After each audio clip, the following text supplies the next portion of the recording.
afternoon. I'm Jeff Harrell, author of Rockney of Ages and As God's Witness, The Death of Knute Rockney, the paperback version.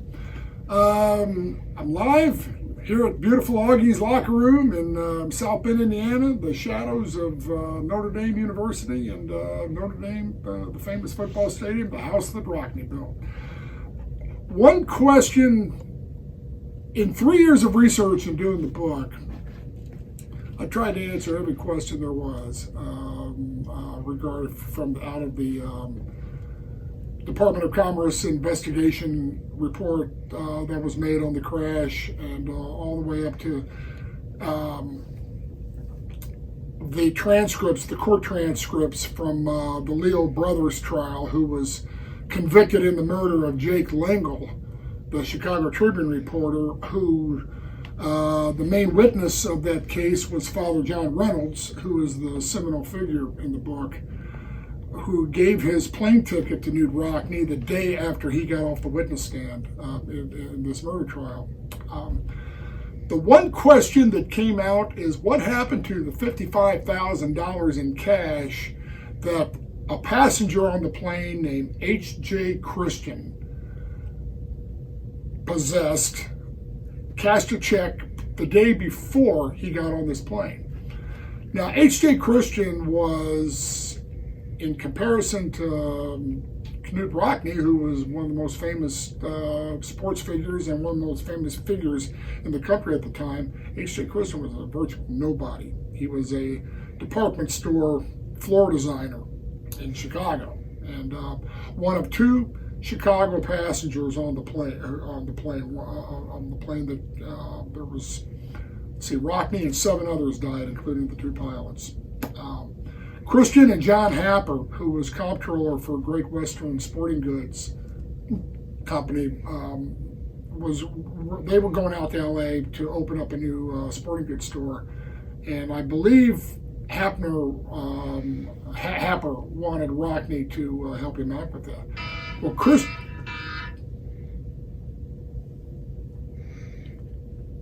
You want to start? Can you edit that? Yeah, don't worry. Just keep going. Christian was on the plane. Christian and John Happer were the only 2 Chicago residents on the plane. When Leo Brothers was convicted, before Leo Brothers was convicted, 3 Chicago newspapers, the Chicago Tribune, the Chicago Herald-Examiner, and the Chicago Evening Post, each put in reward money for the arrest and conviction of the man who killed Jake Lingle. Chicago Tribune paid $25,000, the Chicago Herald-Examiner paid $25,000, and the Chicago Evening Post kicked in another $5,000 to bring the total to $55,000.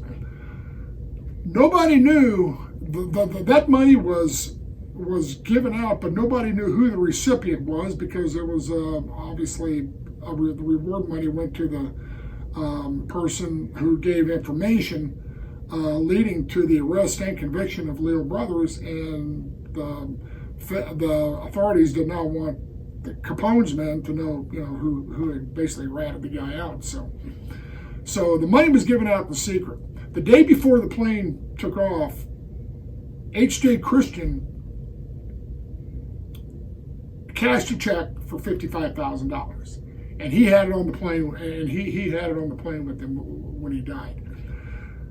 When the plane went down, the money was never found, and there's reasons for that, because when the plane crashed, it would take 7 hours for this was March of 1931. It took 7 hours for the feds to get out to this crash site in Kansas by car. That's the only car, that was the only mode of transportation that the feds used. There were small airplanes at the time, but the feds, the leaders of the investigation took cars out to the crash site. Well, the minute the crash hit, locals swarmed in and took not only 80% of the plane and were selling them back in these local towns for souvenirs right away, immediately, without even knowing that Knute Rockney was on that plane. It was a plane crash, and the plane records were souvenirs. 80% of the plane was gone by the time feds arrived. So now, if that cash was in a briefcase, some lucky local might have stumbled on it and taken it, which was very, very possible. Because, like I said, most of the wreckage was taken by these locals. Father Reynolds went to claim the money because he was the seminal witness, and they said that the $5 that the Chicago police paid him for going to their and looking at photo files when they were trying to get him to identify, the killer. They said, well, you got all the money you're going to get. So Father Reynolds didn't get any of the money. We don't know who this money went to, but what made it a coincidence was newspaper editors reported this money missing the next day, reported the day after the crash, reported that H.J. Christian had cashed this check the day before and had this money on him during the plane crash, and now the money was gone. How did the newspaper editors know where this money went to report it in such a timely fashion? There was no social media at the time. There was barely, you had media, and you had radio, and you had newspapers, and that was it. So this money, it's a strong, strong coincidence that if the newspaper editors did not know about this money ahead of time. Otherwise, how would they know where this money came from, and that this guy had this money on the plane? This virtual nobody had this money with him. How would they know unless they had paid it out and knew who had it to be able to report in the next day's edition? That money and the whereabouts of that money died with H.J. Christian in that crash. That's the only question left in this book, and I have scoured thousands of pages of documents regarding the crash, and even looked into H.J. Christian a little bit. And they said that he was flying out to L.A. to reconcile with his estranged wife. But again, how did the newspapers know that he had this money on him, and when it was the exact same total as the 3 newspapers gave out? That's the question in the book, Rockne of Ages, As God's Witness, The Death of Knute Rockne. You can order it by going to spiritofknute.com. That's spiritofknute, KNUTE.com. You can order the paperback version, you can order the hardcover version, and the ebook. All available also through Amazon,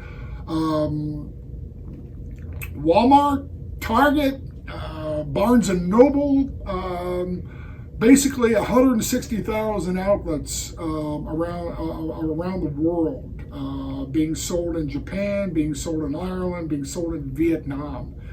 So it's I'm the author of the book. I'm proud of it, and this is the one question that can be asked. Thank you so much for listening. Live again, visit Augie's Locker Room or augieslockerroom.com. Go Irish. Have a great day. Take care.